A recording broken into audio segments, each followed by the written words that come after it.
बेटा, तुम लोग कहीं जा रहे हो क्या? मालती जी ने पूछा। बस टोक दिया ना। क्या माँ, आपसे चुप नहीं रहा जाता है ना? उम्र हो गई है तो अपना ध्यान भजन कीर्तन में लगाओ। हम एक हफ्ते के लिए बाहर जा रहे हैं। खाने पीने का सामान रख दिया है और कमला आकर घर की सफाई कर देगी। मालती जी के बेटे हिमांशु ने कहा। बेटा, एक हफ्ते के लिए जा रहे हो और मुझे बताना जरूरी भी नहीं समझा? वो तो मैंने खुद ही पूछ लिया, वरना मुझे तो पता ही नहीं चलता और मैं व्यर्थ में चिंता करती रहती। तभी मालती जी की बहू साक्षी बोली। चिंता? चिंता किस बात की मम्मी जी? खाने पीने का सामान तो रख दिया है और काम के लिए तो कमला आ ही जाएगी, तो आराम से घर पर रहिए।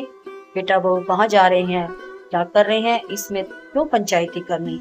मालती जी बोली। बहू, ये पंचायती नहीं है, हम सब एक ही परिवार के हैं, इसलिए हमें एक दूसरे की चिंता रहती है, इसलिए पूछ लिया। अगर तुम लोगों को बुरा लगा हो तो मुझे माफ करना। जाते वक्त मैं तुम दोनों का मूड खराब नहीं करना चाहती। साक्षी बोली। मूड खराब करके कहती हैं खराब नहीं करना चाहती? मम्मी जी, बुढ़ापा आप पर आया है और हम तो अभी जवान है ना। अगर तुम अभी नहीं घूमेंगे तो क्या आपकी उम्र में जाएंगे? परिवार है तो अपने परिवार की खुशियों को भी समझना चाहिए ना। मालती जी बोली। अच्छा, वो गलती हो गई मुझसे, जो पूछ लिया। अब जो दोनों जाओ। उसके बाद हिमांशु और साक्षी वहां से चले गए। जाने के बाद बेटे बहू ने एक बार भी माँ की सुध नहीं ली। एक हफ्ते बाद जब दोनों लौट कर आए तो उनका व्यवहार मालती जी के प्रति और ज्यादा खराब हो गया। कुछ दिनों बाद साक्षी की माँ बनने की खबर से घर में खुशियों की लहर दौड़ गई। साक्षी की माँ नहीं थी, इसलिए मालती जी हर संभव कोशिश करती कि साक्षी को किसी भी चीज की कोई तकलीफ ना हो।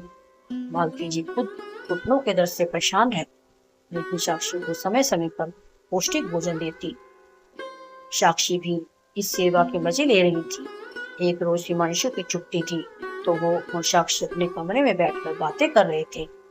मालती जी छुआरे का दूध बनाकर साक्षी को देने आई और उनके कदम कमरे के बाहर ही रुक गए, क्योंकि वो अपने बेटे बहू की बातें सुनकर हैरान रह गई।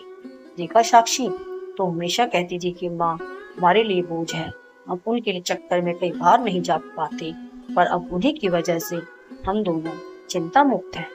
और तुम निश्चिंत रहो, डिलीवरी के बाद भी हमें हमारे बच्चों के लिए मुफ्त आया मिल जाएगी। अरे, एक बच्चे को उसकी दादी से बेहतर कौन संभाल सकता है? साक्षी हंसकर बोली। सही कह रहे हो आप मम्मी जी, का फायदा अब पता चल रहा है मुझे। बाहर खड़ी मालती जी को बहुत दुख हुआ और उन्हें गुस्सा भी आ रहा था। उन्होंने बेटे को अकेले पाल पोस बड़ा किया, क्योंकि हिमांशु के पापा बहुत पहले ही एक सड़क दुर्घटना में चल बसे थे। तब से मालती जी ने उनकी नौकरी, घर, बेटा सबको अकेले संभाला और आज वही बेटा अपनी माँ को आया अब कहकर अपनी पत्नी के सामने उनकी परवरिश को शर्मिंदा कर रहा है। उन्होंने मन ही मन सोचा कि मैं इस बात को ऐसे ही जाने नहीं दूंगी, सही वक्त आने पर इसका जवाब भी दूंगी। समय बीता गया और साक्षी की डिलीवरी का समय नजदीक आ गया। एक दिन सुबह सुबह मालती जी अपना बैग लिए कहीं जा रही थी। तभी हिमांशु ने पूछा, माँ आप कहाँ जा रही हो? मालती जी बोले, टोक दिया ना पीछे से, तुम लोगों को भी चैन नहीं है। अरे जवान हो तो अपने काम में व्यस्त रहो, मैं जा रही हूँ, कहाँ से आ रही हूँ इसमें तुम लोगों का क्या लेना देना। मैं अपनी टोली के साथ 4 धाम की यात्रा पर जा रही हूँ, 3-4 महीने बाद आऊंगी। हिमांशु बोला, 3-4 महीने? और आपने हमें बताना जरूरी भी नहीं समझा? मालती जी बोली, अरे मैं इस घर में एक पुराने सामान की तरह ही तो हूँ, मेरे रहने या न रहने से किसी को क्या फर्क पड़ता है। तुम भी तो कभी मुझे बताकर नहीं जाते थे। साक्षी बोली, तो उसी का बदला ले रही हैं आप?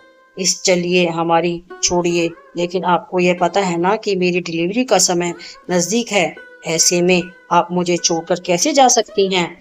मालती जी बोली, बहू अब तुम्हारी ऐसी हालत है तो क्या मैं तीरथ भी ना जाऊं? अब उम्र हो गई है मेरी, कब क्या हो जाए ये किसी को नहीं पता। वैसे भी तुम्हारी डिलीवरी के लिए डॉक्टर हैं, हिमांशु हैं, मेरी क्या जरूरत है? मालती जी की बातें सुनकर दोनों को अपनी कही हुई बातें याद आ गई। जब वे लोग एक हफ्ते के लिए बाहर जा रहे थे और मालती जी के इतना पूछने पर कि उन्होंने उन्हें क्यों नहीं बताया, उस समय बेटे बहू ने ऐसे ही मालती जी को सुनाया था, इसलिए दोनों खामोश हो गए। फिर मालती जी बोली, बेटा बुढ़ापा सबका आएगा। जब बच्चों को बूढ़े माँ बाप बोझ लगने लगे तब उन्हें भी अपने लिए तैयार होना चाहिए, क्योंकि तुम्हारा बच्चा जो देखेगा वही सीखेगा, बल्कि एक कदम आगे ही रहेगा। तुम अपनी माँ को आया बनाना चाहते थे ना? अरे बेवकूफ, तेरी माँ भी तो कभी तेरी आया थी और अपने पोते के लिए भी खुशी खुशी बन जाती। पर अब मुझे किसी की आया बनना मंजूर नहीं, क्योंकि मैं अपनी अगली पीढ़ी को ये बताना चाहती हूँ कि मैं बुजुर्ग हूँ तो क्या हुआ, मैं अपनी किस्मत पर रोने वालों में से नहीं हूँ। माँ की बात सुनकर दोनों बेटा बहू माँ के पैरों में गिरकर माफी मांगने लगे। तो दोस्तों, हम अपने घर के बुजुर्गों को समय समय पर खाना पानी देकर उन्हें दिन भर अकेला छोड़ देते हैं। यही बात उन्हें बहुत अखटकती है। ये उनका आखिरी समय होता है जब उन्हें हमारे सहारे की सबसे ज्यादा जरूरत होती है। पर अफसोस, आज की पीढ़ी ये बातें नहीं समझती। तो दोस्तों, ये कहानी आपको कैसी लगी कमेंट करके जरूर बताना। वीडियो अच्छी लगी हो तो लाइक, सब्सक्राइब एंड फॉलो